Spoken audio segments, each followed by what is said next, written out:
Ito po ang kalsada. Ang property na i-offer ko sa inyo ngayon ay isang farm lot na matatagpuan po natin sa bayan ng San Pablo, Laguna. Simula po dyan sa pader mga kapraps ang boundary. Ito ang korte ng lupa. Tapos dito po ang kalsada. Ang sukat nito ay 5,675 square meters. Titulado, buhay po ang may-ari na nakapangalan sa title. Pantay po ang lupa nito. Ang presyo nito ay makikita nyo sa description box at sa title po nitong video.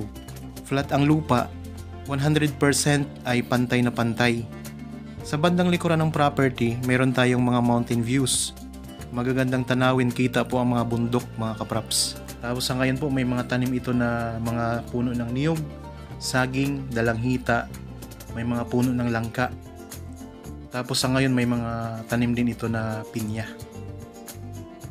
Naka-frontage po ito sa Barangay Road. Ang frontage nito ay 97 meters. Mahaba po yan mga kapraps. Mayroon na ditong linya ng kuryente at saka tubig. Ang distansya naman ng property simula sa town proper ay nasa 9 minutes drive lamang po. Ang distansya naman nito sa main Barangay Road ay nasa 50 meters lamang po. Okay, baybayin lang po natin ang frontage. Habang kayo po ay nagpapahinga at nagre-relax dyan sa inyong kanya-kanyang pamamahay, samahan nyo lang po ako, panoorin nyo po ang video hanggang sa dulo mga kapraps. Yan, may mga katabi na rin po itong mga property ngayon na pinabakura na rin mga kapraps. Pwede nyo pong ipasok dito yung sasakyan. Yan, napakahaba ng frontage. Kung sakaling interested kayo sa property na ito, pwede po kayong magpa-schedule sa amin ng actual viewing para makita nyo po ng personal ang property. Sa mga naghahanap po dyan ng property na matatagpuan natin dito sa bayan ng San Pablo, ito po, pwede nyo itong tingnan mga kapraps. Kung sakaling magustuhan nyo, bilhin nyo na po agad. Pwede nyo ditong itayo inyong rest house. Pwede rin po itong investment. Pakishare na rin po sa inyong mga kakilala na naghahanap ng property na gustong gawing investment. Baka magustuhan nyo po ito mga kapraps o magustuhan po nila. Yan, ito naman po ang pinakadulong boundary ng property. Itong puno na ito mga kapraps. Napakahaba ng frontage. Nasa 97 meters. Mula dito hanggang doon po sa pinanggalingan natin kanina na pader. Sa ilan po ang kalsada. Yan, may linya ng kuryente. Tapos may linya na rin ng tubig. Ang signal po ng iba't ibang network mga kapraps ay malakas din po dito. Kaya wala kayong problema sa signal ng internet.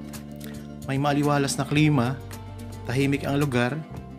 Nakaka-relax po dito sa property. Okay, tara, pasok tayo sa loob mga kapraps. Magandang araw po mga kapraps. Welcome back sa Budshot Properties channel. Ako po si Buds, ang inyong makakasama para sa ating virtual viewing. Para sa mga bago pa lang po sa aking channel, huwag niyo pong kalimutang mag-subscribe at pindutin na rin po ang notification bell para maging updated kayo sa mga bagong property na available. Tara na po! Nandito tayo ngayon sa bandang right side ng property. Ayan, may mga tanim na pinya. Tapos ayan din po ang mga puno ng niyog. Hanggang doon po sa mga sagingan, yan po ang boundary. Yan, nakita nyo po kanina ang korte ng lupa mga kapraps. Daming puno ng niyog dito. Kung kayo po ay interested sa property na ito, kontakin nyo lang po kami sa mga contact details na nandyan sa inyong mga screen. Mayroon tayong Viber, cellphone number, Facebook Messenger, at pwede rin po kayong mag-message direkta dito sa YouTube channel mga kapraps. Mababasa po namin yan. Ayan po ang boundary mga kapraps. Mga puno ng saging. Tapos sa pinaka kantuhan ng boundary na ito, mayroong puno ng langka. na nakatanim. Itong muhon. Tapos hanggang doon po. Yan, lapitan natin ng konti ang puno ng langka. Yan, may bunga na po ito mga kapraps. Kung sakaling gusto nyo pang magtanim ng mga iba pang uri ng mga prutas, pwede pa po. Marami pang bakante. Ang gandang property. Income generating na ito kasi may mga bunga na po yung mga niyog. Ayan, kita po dito ang mga bundok sa bandang likuran ng property.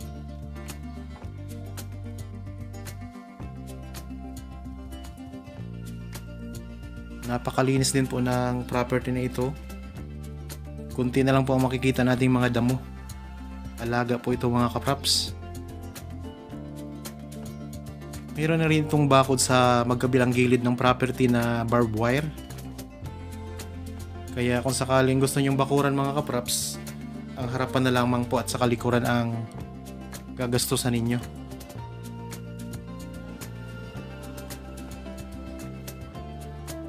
Yan, dito rin napakaraming puno ng niyog.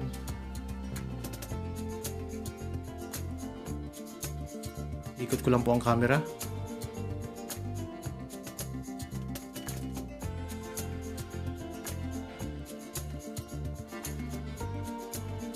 Ulitin ko lang po, ang sukat nito ay 5,675 square meters. Ito ay titulado. Flat na flat ang lupa. Kung sakali naghahanap pa kayo ng ibang uri ng property, pwede po kayong mamili dito sa channel. Marami tayong nakapost na available pa mga kapraps. Kadalasan po ay sa part ng Laguna. Meron tayong Pila, Nagcarlan, Liliw, merong Kalawan, tapos may mga iba pa tayong property dito sa San Pablo. Meron tayong Pagsanhan, Santa Cruz, Mahayhay, Magdalena, at iba pang bayan dito sa Laguna. Meron din tayong pailan-ilan na property na sakop po ng Batangas. Kaya mamili lang kayo dito sa channel mga kapraps. Baka dito na rin kayo sa channel namin makakita ng gusto nyong property, at sa pamamagitan po namin makakabili po kayo. Nandito naman tayo ngayon sa kaliwang bahagi ng property. Meron ditong mga maliliit na kubo mga kapraps sa kaliwang bahagi, pero sako pa po yung lote na yan ng property. Yan, dito may mga puno din ng langka. Tapos sa pinakagilid na bahagi mga kapraps, doon sa may bakod, ay mayroon siyang nakatanim na kawayan. Pupuntahan po natin. Yan, itong kubo na to, sako pa po ito ng property. Yan. Ito may puno din ng langka oh. Ayan naman ang puno ng kawayan. Pwede rin yung pang dekorasyon. Pwede rin kayong pumutol dyan ng inyong gagawing kubo kung sakaling gustuhin nyo po mga kapraps. Yan, dito tayo sa may bandang gilid. Ito ang bakod mga kapraps na barbed wire. Yan, may mga posteng semento. Tapos may mga tanim din dito na mga puno ng saging. Kung kayo po ay interested sa property, pwede kayong magpa-schedule sa amin ng actual viewing para makita nyo ng personal ito. Kontakin nyo lang po kami sa mga contact details na nandyan sa inyong mga screen. Kung meron pa kayong karagdagang mga katanungan, i-message nyo lang po kami. Pwede po dito direkta sa YouTube channel, pwede po sa Messenger, pwedeng mag-text o kaya tumawag na lang po kayo sa amin. Okay, naikot na po natin ang property mga kapraps. Nandito na tayo ulit sa may kalsada. Ayan lang po ang kalsada oh. Sana nagustuhan nyo po ang property na in-offer namin sa inyo ngayon. Huwag nyo pong kalimutang i-share ang channel na ito, pati ang video. Para po sa mga bago pa lang sa aking channel at napadaan lamang po dito sa aking channel, huwag nyo pong kalimutang mag-subscribe at pindutin na rin po ang notification bell para maging updated kayo sa mga bagong property na i-offer po namin. Maraming salamat po. Lagi po tayong mag-iingat at God bless po sa ating lahat mga kaprops.